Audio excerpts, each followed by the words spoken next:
آخری اشکال ہے جی 10واں، جس میں میرا پورا لیکچر بھی ہے، مجھے تم سے شرک کا خوف نہیں۔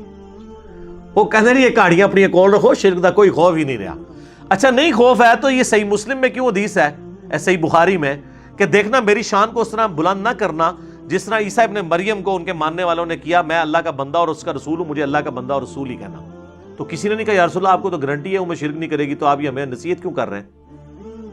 تو یہ حدیث بخاری مسلم میں کیوں ہے کہ آپ اپنی وفات کے دنوں میں اپنے چہرے مبارک سے چادر ہٹاتے تھے اور کہتے تھے لعن اللہ الیہود والنصارى، اللہ کی لعنت ہو یہود و نصارہ پر، انہوں نے اپنے نبیوں کی قبروں کو سجدہ گاہ بنا دیا تھا، تم میری قبر کو سجدہ گاہ نہ بنانا۔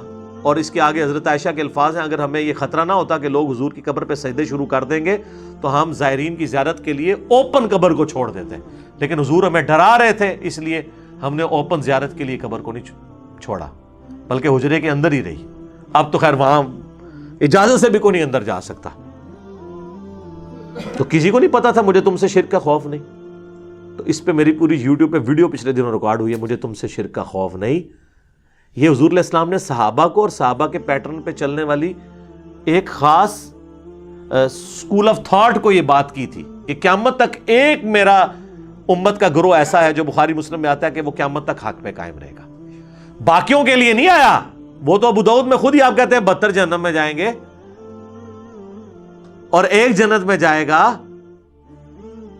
حضور اس زمانے میں وہ صحابہ تھے جن سے شرک کا خوف نہیں تھی، اور صحابہ کے زمانے سے قیامت تک ایک گروہ، ورنہ تو یہ خود بھی مانتے ہیں کہ نصیریہ جو علی اللہ کہہ رہے ہیں اس وقت وہ یہود و نصارہ کا گروہ ہے، کوئی شیعہ سے نکلا ہے۔ قادیانی جو ختم نبوت میں شرک کر رہے ہیں سنیوں سے نکلے ہیں،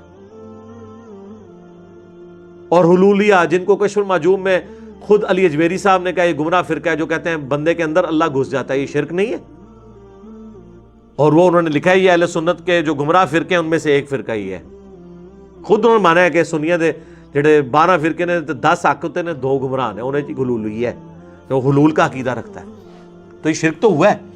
اور اس حدیث کی شرح آپ ابن حجر اسقلانی کی فتح الباری پڑھ لیں یا عمدۃ القاری جو ہے پڑھ لیں بدر الدین عینی کی، دونوں نے لکھا ہے کہ یہ پوری امت کے لیے گارنٹی نہیں ہے، خاص طبقے کے لیے، ادروائز امت میں لوگ شرک میں مبتلا ہوئے ہیں۔ صحیح مسلم میں حدیث ہے جس کے جنازے میں 40 ایسے لوگ شریک ہوں جو شرک نہ کرتے ہوں تو ان کی شفاعت قبول کر لی جائے گی، تو جنازہ تو پڑھتے ہی مسلمان ہے۔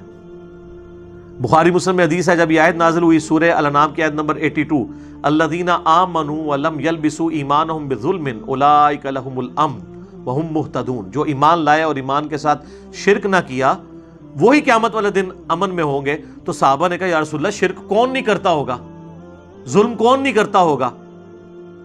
وہ صحابہ تو چھوٹے سے گناہ کو بھی ظلم سمجھتے تھے، تو حضور نے فرمایا یہاں ہر ظلم نہیں، اس ظلم سے مراد ہے ان الشرک لظلم عظیم۔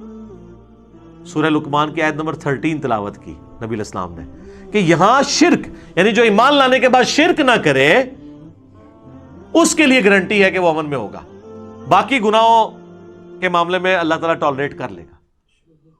اور سر وہ جو حدیث ہے ترمذی میں اور مسند احمد میں کہ جو شخص 10 دفعہ پڑھ لے لا الہ الا اللہ وحدہ لا شریک لہ لہ الملک ولہ الحمد بیدہ الخیر یحیی و یمیت وہو علی کل شیء قدیر، فجر اور مغرب کے بعد بغیر پاؤں بدلے تو اسے کوئی چیز نقصان نہیں پہنچا سکے گی سوائے یہ کہ وہ شرک خود ہی کر لے۔ اس میں یہ الفاظ ہے، تو حضور کو تو کہنا چاہیے شرک ختم ہو گیا تو پھر شرک کہاں سے کر لے؟ تو اس کا مطلب یہ ہے کہ لا الہ الا اللہ پڑھ کے بھی اگر کوئی شرک کر رہا ہے نا تو بے شک وہ نماز کے بعد لا الہ الا اللہ پڑھتا رہے یا موت کے وقت لا الہ الا اللہ پڑھتا رہے، کوئی فرق نہیں پڑنا اگر ساتھ وہ شرک کر رہا ہے۔ جو سورہ یوسف میں آیا کہ اکثریت لوگوں کی اللہ پر اس حال میں ایمان لاتی ہے کہ وہ شرک بھی کر رہی ہوتی ہے ساتھ۔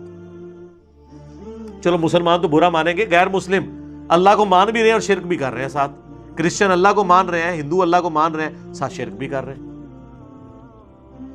تو یہ ایک پورا ڈیٹیل ٹاپک تھا، اس کے اوپر میں نے الگ سے ویڈیو ریکارڈ کروا دی ہے، 5 لیکچرز میں اینڈ پہ بتا دیتا ہوں چونکہ اب میں سب کچھ کور نہیں کر سکتا۔ نمبر 1 مجھے تم سے شرک کا خوف نہیں، رومن میں لکھیں۔ نمبر 2 وسیلے کے ذریعے دھوکا، وسیلے کو ہم مانتے ہیں لیکن وسیلہ استعانت کو ثابت نہیں کرتا۔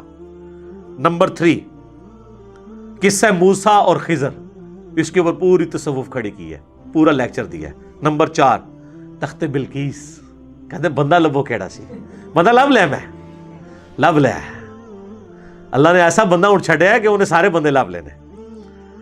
اور پانچواں حضرت اویس کرنی, وہ کہتے ہیں ویسی روحانی سلسلہ ہوتا ہے. یہ 5 لیکچرز ہیں, یعنی یہ 5 گھنٹے مزید ہیں, لیکن قرآن کلاس متحمل نہیں ہے.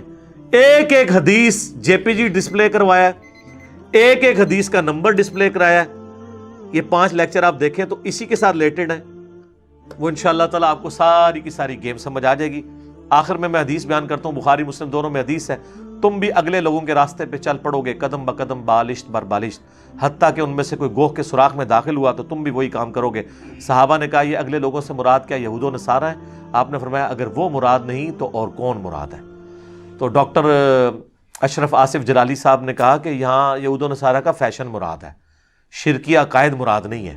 ہم نے کہا نا, اس حدیث کا بھی شان نزول شاد ارشاد موجود ہے جامعہ ترمذی میں اور مشکات میں بھی موجود ہے, کہ صحابہ کہہ رہے ہیں کہ ہم غزوہ حنین کے موقع پر ایک درخت کے پاس سے گزرے جسے ذات انوات کہا جاتا تھا, اور مشرکین عرب جنگ کے لیے اپنا اسلحہ اس پہ پہلے لٹکاتے تھے تاکہ اس سے برکت حاصل کریں. ان کا عقیدہ تھا اس سے ہم جنگ جیت جائیں گے. تو صحابہ نے جب دیکھا تو کہا یا رسول اللہ آپ بھی ہمارے لیے کوئی اس طرح کا ایک درخت مقرر کر دیں.